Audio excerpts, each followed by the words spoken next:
Capítulo 2 O pecado. Nas Escrituras Sagradas temos um esclarecimento divino para o qual devemos estar bastante atentos, para que não incorramos no erro de propor doutrinas construídas mais em ideias próprias sobre determinado assunto do que propriamente endossadas pela Bíblia. As coisas encobertas pertencem ao Senhor nosso Deus, porém as reveladas nos pertencem a nós e a nossos filhos para sempre. Deuteronômio 29, verso 29. O Senhor está dizendo que nem tudo está plenamente revelado a nós, seres humanos, mas sim tudo aquilo de que necessitamos para a nossa salvação. Há temas encobertos, ou seja, velados, que têm sido alvo de muitos especuladores, os quais concebem teorias e doutrinas até mesmo absurdas e que levam muitas pessoas à perdição.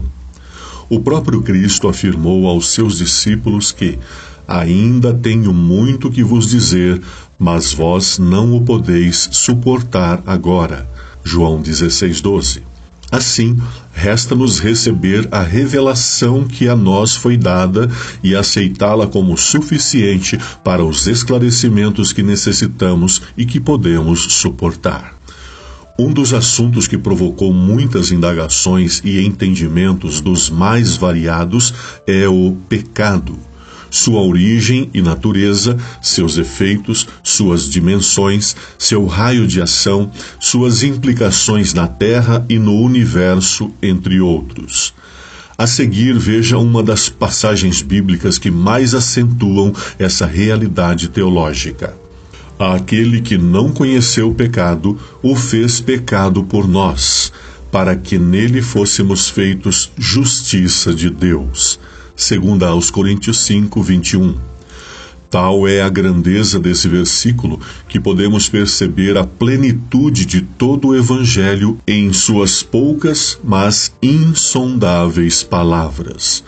Paulo está afirmando que o Eterno, o próprio Deus, que jamais pecou, aqui enviou seu Filho em forma humana, na carne, para que, por meio dele, sua justiça pudesse ser creditada a todos que tão somente o aceitassem como único e todo suficiente Salvador. Sim, a partir do momento em que ele se tornou o Filho do Homem, assumiu a condenação que o pecado trouxe a todas as pessoas, a morte.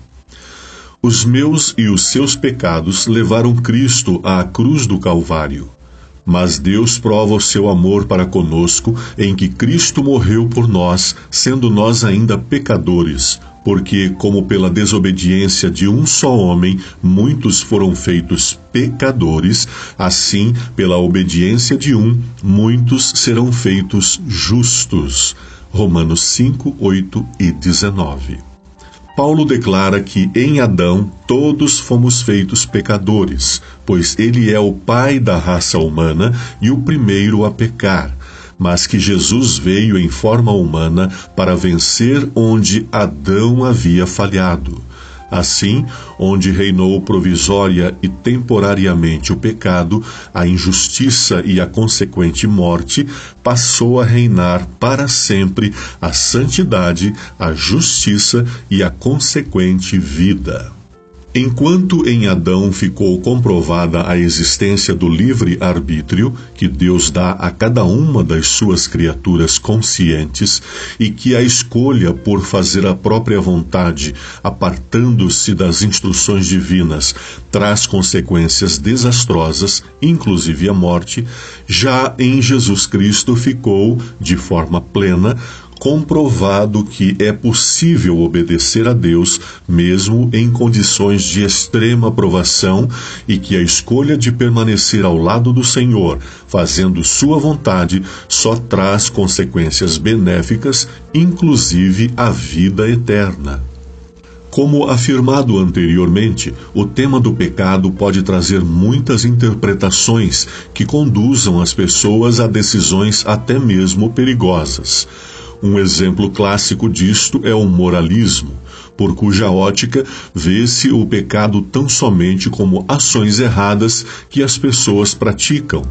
Maldades como roubos, mentiras, traições, assassinatos, deixar de fazer o bem, deixar de professar uma religião, entre outros.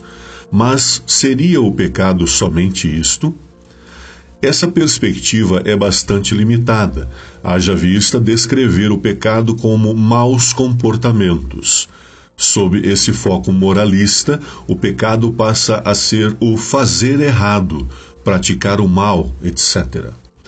O grande problema é que o pecador, nesse caso, passa a ser apenas aquela pessoa que faz o que é errado ou que pratica o que é mal. Em algumas ocasiões, Jesus se deparou com questionamentos moralistas como esses. Por que transgridem os teus discípulos a tradição dos anciãos? Eles não lavam as mãos quando comem pão. Mateus 15:2. Naquele tempo passou Jesus pelas searas em um sábado, e os seus discípulos, tendo fome, começaram a colher espigas e a comer. E os fariseus, vendo isso, disseram-lhe: Eis que os teus discípulos fazem o que não é lícito fazer no sábado. Mateus 12, 1 e 2. E os fariseus, vendo isso, disseram aos seus discípulos: Por que o vosso mestre come com os publicanos e pecadores? Mateus 9, 11.